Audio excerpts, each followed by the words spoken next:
Friends, super magic રસોઈમાં મિત્રો હું આપનું સ્વાગત કરું છું। આજે હું તમારી સાથે રોટલી શાક બનાવવાની ઝંઝટ વગર આ તમે રોટલી શાકનો સ્વાદ લઈ શકશો એ રેસીપી તમારી સાથે શેર કરું છું મિત્રો। તો તમને ચોક્કસ આ મજા આવશે અને તમને મારો વિડીયો ગમે તો લાઈક કરજો, શેર કરજો અને સબસ્ક્રાઇબ કરવાનું તો ભૂલતા જ નહીં। પહેલા તો હવે આપણે લોટની બાંધવાની તૈયારી કરી લઈએ। એના માટે મેં અડધો કપ આપણે મેંદો લીધો છે અને અડધો કપ ઘઉંનો લોટ લેશું। બે હાફ હાફ લેવાના છે, એટલે ટોટલી 1 કપ થશે। હવે એને બેને આપણે આ સરસ મિક્સ કરી લેશું અને એમાં આપણે સેજ અમથું પિંચ જેટલું જ મીઠું નાખવાનું છે, બહુ નથી નાખવાનું। પિંચ જેટલા આપણે ખાવાનું સોડા નાખી દેશું। 1 ટેબલ સ્પૂન જેવું આપણે તેલ નાખી દેશું અને તેલને આપણે સરસ મિક્સ કરી લેશું। આ રીતે એકદમ સરસ મિક્સ કર્યા પછી એમાં આપણે 1 ટેબલ સ્પૂન દહીં નાખી દેશું। ખાટું દહીં હોય તો 1 જ ટેબલ સ્પૂન લેવાનું અને જો સાવ મોરું હોય તો તમે થોડુંક વધારે નાખી શકો છો। આ રીતે દહીં અને તેલ, મીઠું ને સોડા મિક્સ કર્યા પછી એમાં આપણે મસાલા થોડાક લેશું। આપણે આમાં હળદરનો બિલકુલ ઉપયોગ નથી કરવાનો, એટલે 1 પિંચ જેટલો આપણે કાળા મરીનો પાવડર, 1 પિંચ જેટલો આપણે પાવભાજી મસાલો થોડોક ચડિયાતો નાખશો તો ચાલશે। 1 પિંચ જેટલું લાલ મરચું અને 1 પિંચ જેટલો આપણે ગરમ મસાલો। આ બધા મસાલા આપણે મિક્સ કરીને આનો સરસ રોટલી જેવો ડો તૈયાર કરી લેશું। એકદમ પરફેક્ટ બધું મેચ થઈ જશે। આમાં બહુ આપણે બીજા કોઈ વધારાના મસાલા નથી, આ ટેસ્ટ પૂરતો જ આપણે આટલો બાંધશું, નાખશું અને હવે આપણે રોટલી જેવો ડો થોડું થોડું પાણી નાખીને, નોર્મલ પાણી જ છે રૂમ ટેમ્પરેચર, એનાથી આપણે ડો તૈયાર કરી લેશું રોટલી જેવો।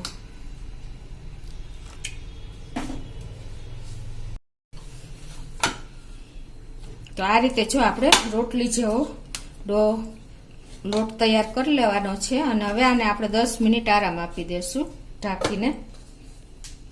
તો હવે આપણે એક ચટણી તૈયાર કરી લેશું એકદમ ટેસ્ટી ને ચટાકેદાર। એના માટે હું અત્યારે અડધી ટીસ્પૂન જેવું જીરું મિક્સર જારમાં નાખું છું અને 2 લીલા મરચાના કટકા નાખી દઉં છું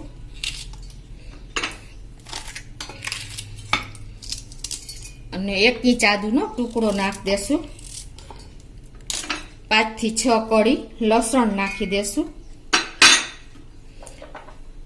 ટેસ્ટ એકોર્ડિંગ અડધી ટીસ્પૂન જેવું મીઠું નાખી દેશું। 1 ટેબલ સ્પૂન આલુ ભુજિયા એટલે કે આપણે બટેટાની જે સેવ બનાવી છે એ નાખી દેશું। 1 ટીસ્પૂન આપણે ચાટ મસાલો નાખી દેશું અને આપણે 1 ટેબલ સ્પૂન જેવું દહીં નાખી દેશું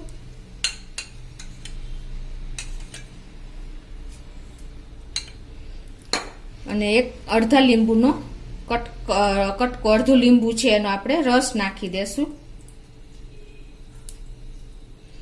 અને થોડી એવી આપણે ધાણા ભાજી લેશું। હવે આની આપણે સરસ પેસ્ટ બનાવીને ચટણી તૈયાર કરી લેશું। મિક્સર જારમાં ચટણી તૈયાર કરી લીધી છે, હવે એને આપણે એક બોલમાં લઈ લેશું। તો આપણી જો લીલી ચટણી પણ આવી બહુ પાતળી નહીં બહુ જાડી નહીં, આવી આપણે કન્સિસ્ટન્સી રાખવાની છે। તો ચટણી પણ તૈયાર થઈ ગઈ છે। હવે આપણે આ ડોને રેસ્ટ આપ્યો એને 10 મિનિટ થઈ ગઈ છે અને એને આપણે સરસ કૂણવી લેશું। આ રીતે સરસ તૈયાર કરી લેશું એટલે એકદમ આપણો સોફ્ટ ડો તૈયાર થઈ જાય। અને હવે આની આપણે આ 1 કપ લોટ છે તો 2 હાફ એમાંથી આપણે 2 લુવા તૈયાર કરશું અને એની આપણે રોટલી વણી લેશું।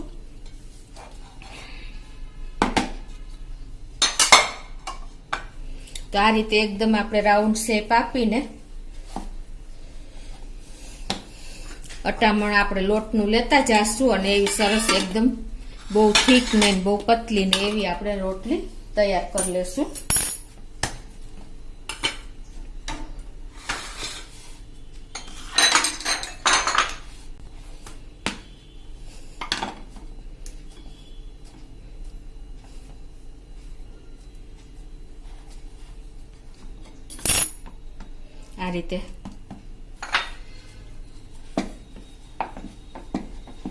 આ રીતે જો આપણે રોટલી વણી લેવાની છે, બહુ થીક નહીં અને બહુ પતલી નહીં, આવી રીતે. આ જો તમને બતાવું છું, આટલી આપણે થિકનેસ હોવી જોઈએ. હવે આપણે આમાં આ રોટલી ફૂલે નહીં એના માટે આપણે ફોકથી આ રીતે ફ્રીક કરી લેશું, એટલે એકદમ સરસ આપણી રોટલી રોસ્ટ થઈ જાય.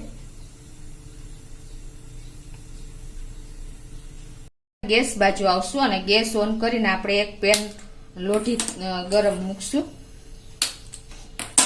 અને આપણી લોઢી પણ તપી ગઈ છે.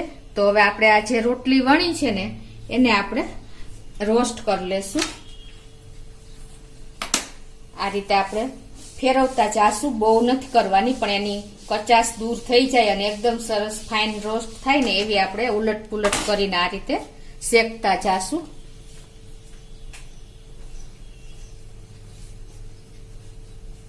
આ રીતે તમે કપડેથી હળવે હાથે તમે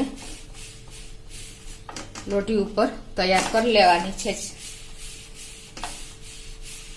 આ રીતે આપણે ફરતી ક્યાંય કચાશ ન રહીએ ને કાચી ન રહીએ એ રીતે આપણે એજીસ બધી શેકી લેવાની છે. અને જો આપણી રોટલી પણ સરસ એકદમ રોસ્ટ થઈ ગઈ છે.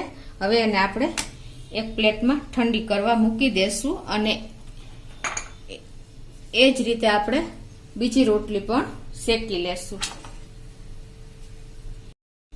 રોટલી ઠંડી થાય છે ત્યાં આપણે થોડા કાંદા અને ટમેટાને સમારી લેશું. તો આ રીતે જો મેં નાની સાઈઝના એકદમ નાની સાઈઝના 4 કાંદા લીધા છે અને 2 ટમેટાને આવી રીતે સ્લાઇસ કરી લીધી છે. અને આ કાંદાને મિત્રો જો આપણે આવી રીતે રાઉન્ડ શેપમાં સમાર્યા પછી એમાંથી આ રીતે આપણે એની બધી રીંગ અલગ કરી લેશું આ રીતે, એટલે આપણને આ જે રોટલીમાં લગાવવા માટે ઈઝી પડશે.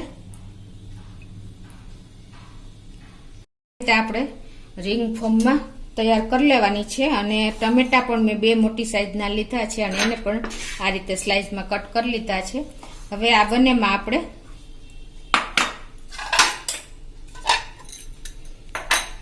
મસાલો કરી લેશું. ટેસ્ટ એકોર્ડિંગ થોડુંક આપણે મીઠું સ્પ્રિંકલ કરી લેશું અને થોડો એવો આપણે ચાટ મસાલો પણ બંનેમાં સ્પ્રિંકલ કરી લેશું, એટલે આપણે એકદમ ફીકું ન લાગે. થોડું એવું આપણે લાલ મરચું પણ સ્પ્રિંકલ કરી લેશું. જો નાના બાળકોને આપવું હોય તો એવો જ કરી શકો છો. આ રીતે આપણે તૈયાર કરી લેવાનું છે. તો આપણી રોટલી પણ ઠંડી થઈ ગઈ છે. તો એમાં ઉપર પહેલા આપણે સોસ લગાવી દેશું આ રીતે.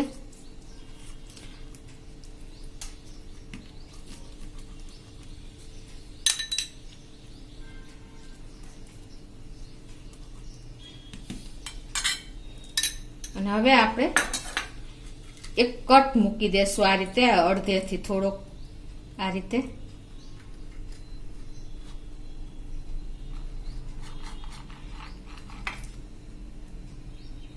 પછી હવે એમાં આપણે આ જે ચટણી તૈયાર કરી છે ને એ એક ભાગમાં આપણે લગાવી દેશું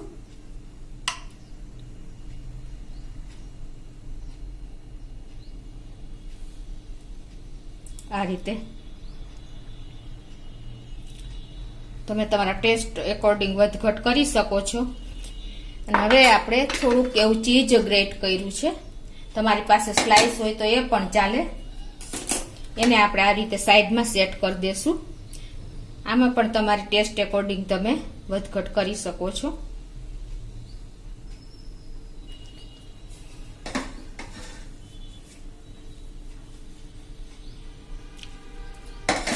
હવે આપણે જે આ કાંદા અને ટમેટાની સ્લાઇસ કરી છે એ સેટ કરી દેશું સાઈડમાં, સ્ટેપ બાય સ્ટેપ આ રીતે.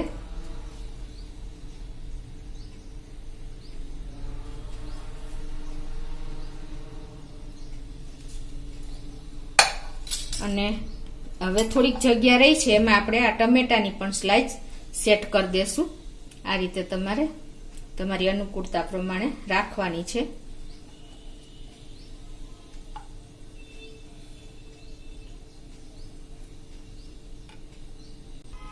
હવે જો આટલું આપણે એકદમ સેટ કર્યા પછી મિત્રો આપણું આ ફૂલ મેનુ તૈયાર થઈ ગયું છે. તમારે શાકની કે કોઈ જરૂર ન પડે, તમે આ એક ખાઈ લેશો ને તો હવે આને આપણે જો આ જ્યાંથી કટ લગાવ્યો છે ને ત્યાંથી આપણે આમ વાળી દેશું, બેન્ડ કરી દેશું.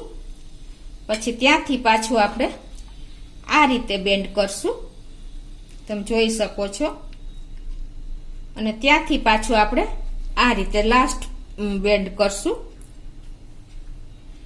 અને હવે આપણે આ જો એકદમ સરસ જો લુક તમે જુઓ, એકદમ રીચ આપણું ટ્રાયંગલ શેપમાં રોટલીનો શેપમાં તૈયાર થઈ ગયું છે. જુઓ તમે. હવે આને આપણે રોસ્ટ કરી લેશું ગેસ ઉપર. ગેસ પણ ઓન કરીને લોટી મૂકી દીધી છે. એમાં આપણે તમે આ બટરમાં કે ઘીમાં કે કોઈ પણમાં શેકી શકો છો. તો આ રીતે આપણે 1 ટીસ્પૂન જેવું આપણે ઘી મૂકીને આ જુઓ તમે આપણે આ જે તૈયાર કર્યો છે ને આ એક બાઇટ્સ લેશો ને તો તમને બધું મળી રહેશે. જુઓ કાંદા ટમેટાની સ્લાઇસ, ચીઝ અને ચટણી બધું એક બાઇટ્સમાં તમારે સાથે જ આવશે. તો હવે આને આપણે રોસ્ટ કરી લેશું આ રીતે ઘીમાં. તો જો આ રીતે આપણે ઉલટ પુલટ કરીને શેકી લીધો છે. તો હવે એને આપણે એક પ્લેટમાં લઈ લેશું. જો મિત્રો એનું લુક જો એનું એકદમ તમને એક બાઇટ્સમાં બધું મળી રહેશે. એ રીતે આપણે તૈયાર થયો છે. તો એ જ રીતે હવે આપણે બીજો રોલ પણ તૈયાર કરી લઈએ. પણ રેડી થઈ ગયો છે. તો હવે આપણે એક પ્લેટમાં લઈ લેશું. જો મિત્રો એકદમ આપણા ડિલિશિયસ ટેસ્ટી ચટાકેદાર આપણે રોટલી શાકને બદલે તમે આ રોલ તૈયાર કરી શકો છો અને એન્જોય કરી શકો છો. તો તમને ચોક્કસ આ વિડીયો ગમ્યો હશે. ગમે તો લાઈક કરજો, શેર કરજો અને સબસ્ક્રાઈબ કરવાનું તો ભૂલતા જ નહીં.